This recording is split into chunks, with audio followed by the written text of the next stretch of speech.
3 ଦିନର ଅକ୍ଲାନ୍ତ ପରିଶ୍ରମ ଫଳରେ ଆମ ଜୟପାଟନା ପୁଲିସ ଏବଂ ଜୟପାଟନା ସେହି ମଗୁ ମାଝୀ ଯାହାଙ୍କ ବୟସ 28 ବର୍ଷ ସେ ଚୁନାପାଣି ଗାଁର ତାଙ୍କର ମୃତଦେହକୁ ଉଦ୍ଧାର କରିଛି ଧନଶୋଲିର ଯେଉଁ କେନାଲ।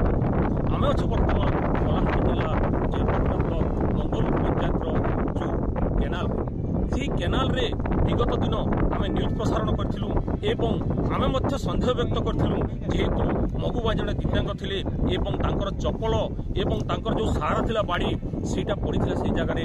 ସେଠାରୁ ଆମେ ସମ୍ଭାବ୍ୟ ମାନେ ନିହାତି ଭାବରେ ଆମେ ଅକାଳେ ଚଢ଼କ ବୋଲି ସେ ପ୍ରକାଶ କରିଥିଲୁ ଏବଂ ନିହାତି ଭାବରେ ବିଶ୍ଳେଷଣ କରିଥିଲୁ, ଇନଭେଷ୍ଟିଗେଟ୍ କରିଥିଲୁ ଯେ ସେ ଆଉ ନାହାନ୍ତି। ପ୍ରକୃତିରେ ଗ୍ରାମୀଣ ଏକ୍ସପ୍ରେସ ଜିରୋ ଗ୍ରାଉଣ୍ଡକୁ ଆସି ଯାହା କହିଥିଲା ତାହା ହିଁ ସତ ହେଲା।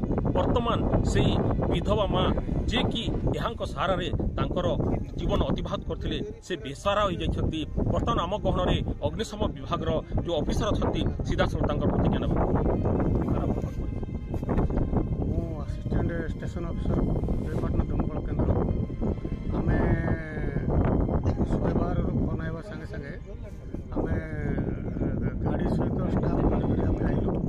ଆସିକିରି 3 ଦିନ ହେଲାଣି ଖୋଜାଖୋଜି କରୁଛୁ। ବହୁତ ଖୋଜାଖୋଜି କଲା ପରେ ଆଜି ଆମେ ସେସବୁକୁ ଆସିକି ଆସୁଥିବାର ସ୍ଥାନୀୟ ଲୋକ ଆମକୁ ଜଣାଇଲେ, ତାକୁ ଆମେ କାଢ଼ିକି ପୁଲିସ ନେବା।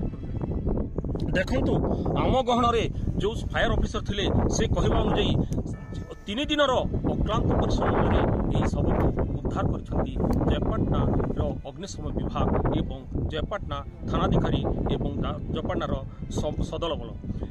এইটা গোটিয়ে মানে নিহাতি ভাবে গোটিয়ে প্রশ্ন উঠুছি আম গহণরে প্রশ্ন উঙ্কি মারুছি বারম্বার যে অঘটন ঘটুছি যে কেনালরে যে ডুবি মরি যাচ্ছেন তাহার মিনিংটা যদি তার অর্থ যদি আমি খোঁজা তাহলে কাহি না কাহি আম সিস্টমর ভুলর দৃশ্য সামনাକୁ আসছে।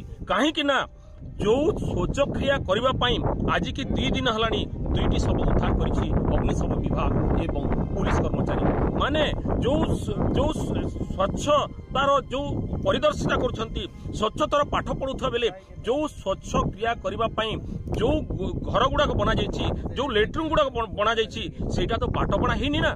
এইটা প্রশ্ন উঙ্কি মারুছি এই জনতা মানক আগরে এবং আগু दूसरी আগুক যদি আমি নজর পকাইবা তাহলে বারম্বার এই শৌচক্রিয়া আসুছন্তি কারণ যে মেঘালিফ্ট প্রত্যেক ঘর ঘরকু পানি যোগাই দেব বলে কৌছন্তি কিন্তু আজ পর্যন্ত সেমানে পানি যোগাই দেই পারু নাহান্তি যাহা ফଳରେ কি এই গ্রামবাসী এই অঞ্চল লোকে নিহাতি ভাবে সেমানে শৌচক্রিয়া করিবা পাই এই নদীকু এবং কেনালকু তাঙ্কর সাহারা বনাইছন্তি।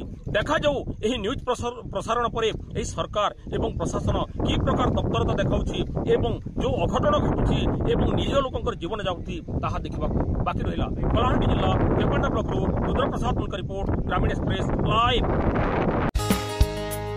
ଆମ ଚ୍ୟାନେଲକୁ ଲାଇକ୍ ଏବଂ ସେୟାର କରନ୍ତୁ। ଗ୍ରାମୀଣ ଏକ୍ସପ୍ରେସ ଲାଇଭ ଗାଁରେ ହେଉ ବା ସହରରେ ସର୍ବଦା ଆପଣଙ୍କ ସାଥିରେ।